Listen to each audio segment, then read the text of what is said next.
ಮಹಾರಾಷ್ಟ್ರದ ಸರ್ಕಾರದ ಉಪಮುಖ್ಯಮಂತ್ರಿಗಳು ಹಾಗೂ ಮಹಾರಾಷ್ಟ್ರದ ಒಬ್ಬ ಪ್ರಮುಖ ರಾಜಕಾರಣಿ ಅಜಿತ್ ಪವಾರ್ ಅವರ ಇವತ್ತಿನ ಒಂದು ವಿಮಾನ ಅಪಘಾತದಲ್ಲಿ ನಿಧನರಾಗಿರ್ತಕ್ಕಂಥದ್ದು ಎಲ್ಲರಿಗೂ ಒಂದು ರೀತಿಯ ಆಘಾತವನ್ನು ಉಂಟು ಮಾಡಿರ್ತಕ್ಕಂಥದ್ದು. ಇವತ್ತು ಬೆಳಗ್ಗೆ ಬಾರಾಮತಿಗೆ ಹೋಗ್ತಕ್ಕಂಥ ಸಮಯದಲ್ಲಿ ವಿಮಾನದ ಅಪಘಾತದಲ್ಲಿ ನಿಧನರಾಗಿದ್ದಾರೆ. ಮಹಾರಾಷ್ಟ್ರದ ರಾಜಕಾರಣದಲ್ಲಿ ಅತ್ಯಂತ ಪ್ರಭಾವಿ ರಾಜಕಾರಣಿಗಳಾಗಿ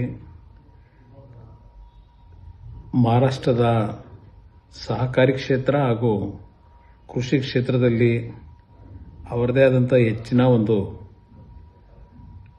ಕೊಡುಗೆಯನ್ನು ಕೊಟ್ಟಿದ್ದಾರೆ.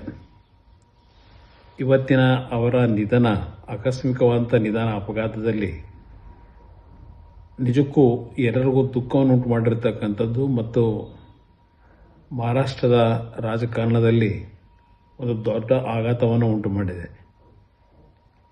ಈ ಒಂದು ಅವರ ನಿಧನಕ್ಕೆ ಭಗವಂತ ಶಾಂತಿಯನ್ನು ಕೊಡಲಿ, ಆತ್ಮಕ್ಕೆ ಶಾಂತಿಯನ್ನು ಕೊಡಲಿ. ಅವರ ಕುಟುಂಬ ವರ್ಗದವರಿಗೆ ಈ ಒಂದು ಅತ್ಯಂತ ಆಘಾತಕರವಾದಂಥ ಅವರ ಅಪಘಾತದ ನಿಧನ ದೇವರು ಆ ಕುಟುಂಬದ ನೋವನ್ನು ಭರಿಸ್ತಕ್ಕಂಥ ಶಕ್ತಿಯನ್ನು ಎಲ್ಲರಿಗೂ ನೀಡಲಿ ಅಂತಕ್ಕಂಥ ಪ್ರಾರ್ಥನೆಯನ್ನು ಮಾಡ್ತೇನೆ.